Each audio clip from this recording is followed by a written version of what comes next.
thought it would be fun to show my family how I make hamantaschen. Hamantaschen, a triangular fruit-filled cookie that's special to the holiday of Purim, is what we make at this time of year. This is March, and I'm making hamantaschen, and I like to use a number of different fillings. And so I'm going to do this video twice. First I'll show you how to make the filling, and then I'll show you how to make the cookies and assemble the dough and assemble the cookies. So we're going to start. Traditionally, fillings for hamantaschen have been dried fruit. Prunes are the most common one, and a prune filling is what you'll see everywhere. And then you'll see other variations. You'll see apricot, you'll see poppy seed, which is a ground poppy seed honey filling. And in modern times, we're seeing everything. We're seeing mangoes, we're seeing chocolate, but I'm kind of a purist, and I make a prune filling, and I make apricot, and then if I still have energy, we'll think about something else. It's a bit of a production, so I like to make the filling one day, and then I'll do the dough the next day, and then that's how it all happens. So the apricot filling and the prune filling are very similar. So I'm going to do apricot today, and the recipe is very simple. There's only 4 ingredients. You want a ½ pound of apricots, dried apricots. They come in a package that kind of looks like this. You want ½ pound of golden raisins, because you don't want them to be dark raisins. If you make the prune filling, you'll want dark raisins, but in the apricot filling, you'll have golden raisins. You want an orange, and you want some jam, preferably apricot or orange marmalade. Hamantaschen tend to be a very citrus kind of tang to them, and you get this by incorporating the peel and the juice of the orange, and it gives it a really nice citrus kind of tang to it. Another thing that people add to fillings is nuts. The prune filling often has walnuts, and also the apricot filling, but nowadays everybody is worried about nuts and nut allergies, and it's you just leave them out. It's not a problem. So here we're going to go. In the olden days, as my mother did this, she had a grinder. She clamped it to the edge of the table, and she would grind the fruit up and make a mincemeat of it. And we don't have to do that anymore because we have our food processors. So I'm going to show you how we start to do this right away. The first thing is, what's ½ pound of apricots? Well, if you measure it, it's about 1.5 cups of apricots. So that's a good thing, a good guide. And the same with the raisins. ½ pound of raisins comes to about 1.5 cups of raisins. And I am a big wax paper person. I put down 2 sheets of wax paper. I measure my apricots. You could even weigh them. Nowadays, weighing is very in the kitchen, and all the modern chefs have lovely scales. I actually do have a scale, and that's how I know that ½ pound comes to about a cup and a half. So I've divided my apricots up in half. My food processor doesn't like such a big batch, so I'm going to do it in 2 batches. I have an orange, but it's a very large orange. This one is a little too large, so I'm not going to quite use all of it.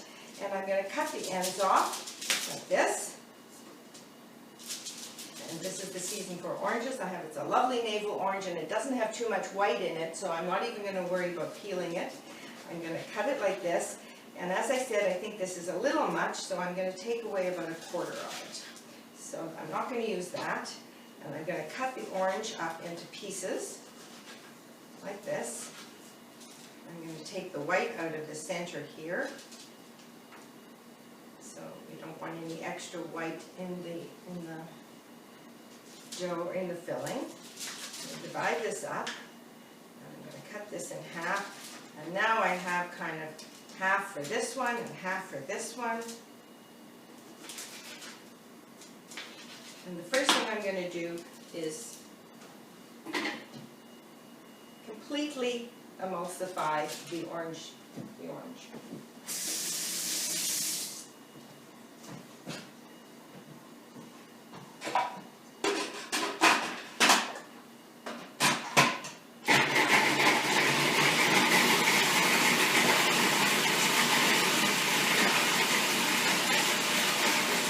You're going to see it's going to take 30 seconds, and we're done. I still see little bits of orange, but we don't have to worry because they're going to get ground up again as I do the apricots. So scrape your bowl down like this. Looking pretty good. recipe for the prunes is the same recipe, half a pound of prunes, half a pound of dark raisins, and the juice and rind of 1 orange and the juice and rind of 1 lemon. So I could have put lemon in this too, but I'm not doing that today, I'm just doing an orange one.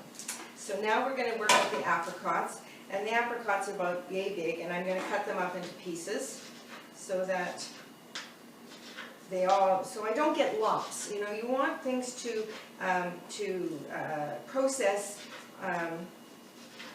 in a regular manner. You don't want some big pieces, some little pieces, but you also don't want them to turn into mush either. You want to have a texture to them. So I'm going to put all my pieces of apricot in there. I cut them, the pieces are about, you know, just about each apricot into about 3 or 4 pieces. And we're going to do that.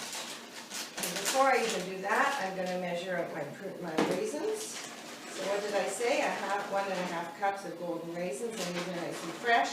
Just bought them. That's about 1½ cups. And I'm going to put half with this group and half with this group.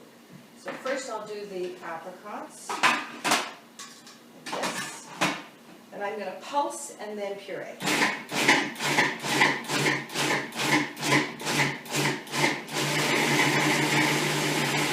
And not completely gone, because I want to now add the raisins. Scrape it down.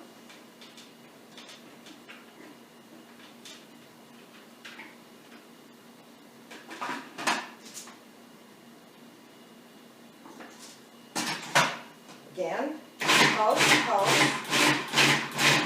and then on.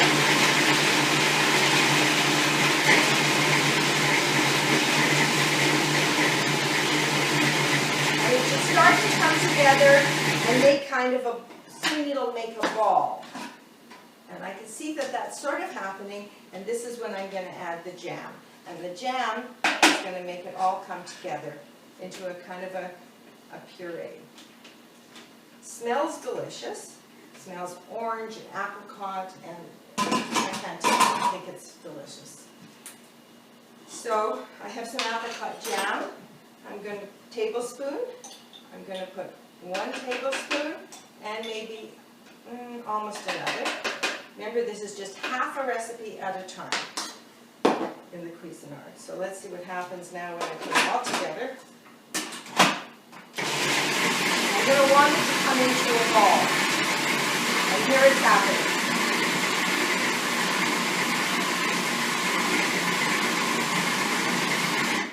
Let's see.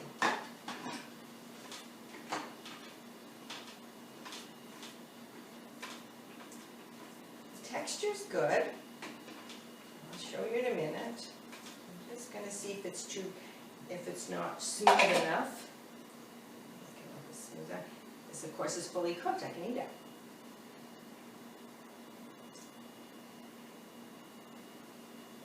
Okay, needless to say, delicious. But I think I'm going to make it just a little bit smoother.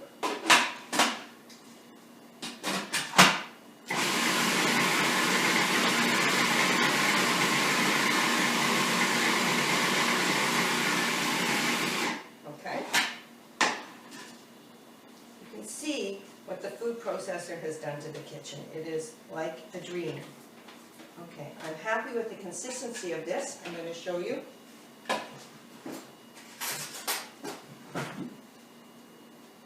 This is what it looks like. It holds together like this, and that's about as much as I'm going to put in each cookie. Not even, maybe 3/4 of a teaspoon, maybe a teaspoonful into each cookie. So now, how delicious. We're going to scrape this into a container.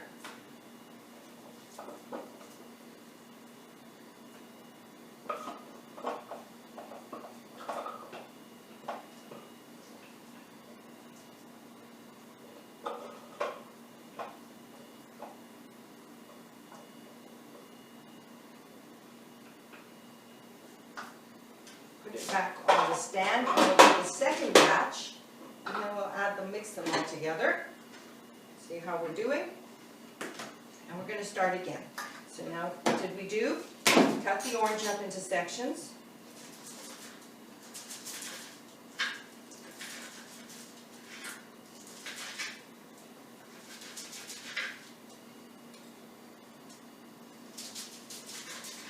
So it was 1 medium orange for the whole batch, or 2/3 of a large orange.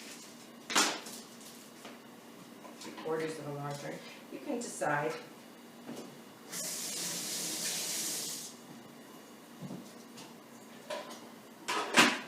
Orange first. And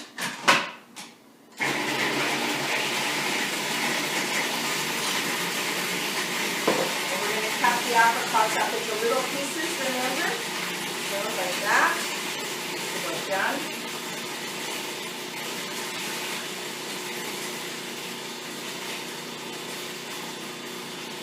You can let that get really pureed because you don't want pieces of orange really. You don't want pieces of membrane.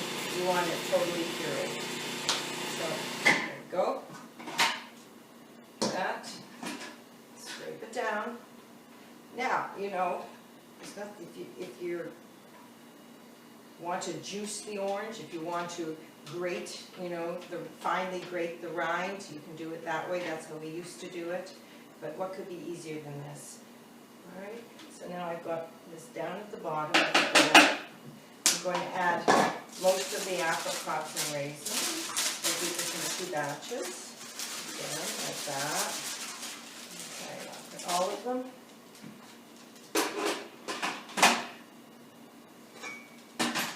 Pulse.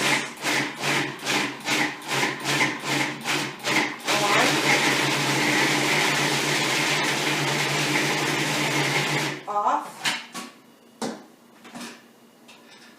Scrape down.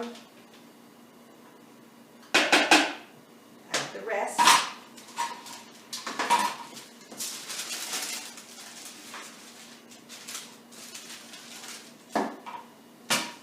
The rest of the raisins too.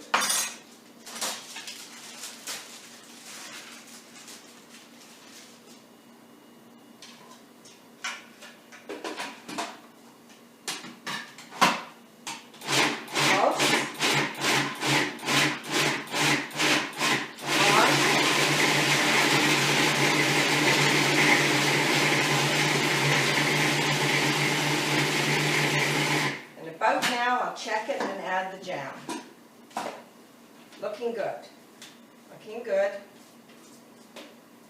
And what did I say? Like 1 tablespoon of jam and a little bit more. And of course I have to tell you that this is my own apricot jam because I love to make jam too.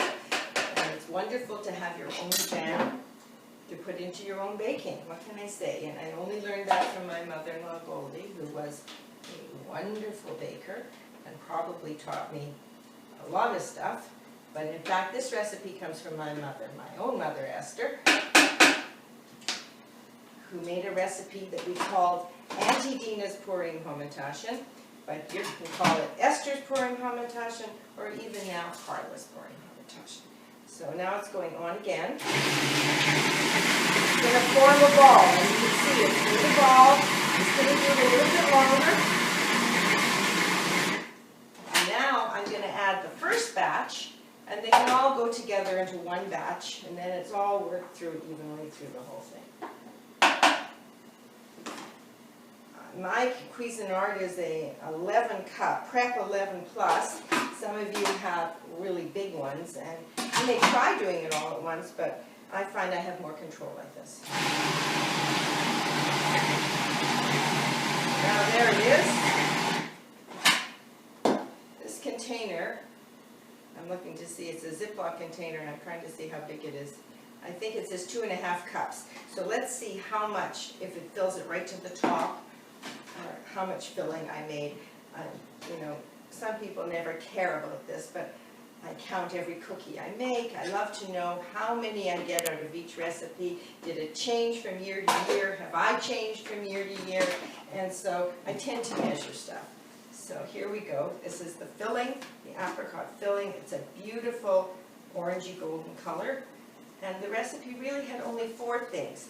Half a pound of apricot, half a pound of golden raisins, 3 tablespoons of apricot or orange marmalade jam, and the juice and rind of a medium orange. The prune recipe is almost identical. Half a pound of pitted prunes, half a pound of dark raisins, 1 medium orange juice and rind, or half orange, half lemon, depending on how you like it, and 3 tablespoons of a dark colored jam, strawberry jam, any jam you would like. Not a jelly, a jam. I don't like, I think if you use like a grape jelly, it would be too liquidy. I like a jam. And you can see, if I push this all into the corners, I've made about 2½ cups of filling, and this will be fabulous. And I'm going to make, in my next video, I'm going to make the dough and show you how to make the hamantaschen, and I'm going to use both my prune filling and my apricot filling, and I'm not going to worry if I have leftover because I love leftover filling. I use it to make rugelach, a whole different story, and this filling keeps forever. It's a dried fruit, so it keeps in the fridge, or if you even wanted to freeze it, you can use it next year, it's no problem. So this is how it went, and look how fast that whole thing is, and we're ready to start on the dough and the cookies.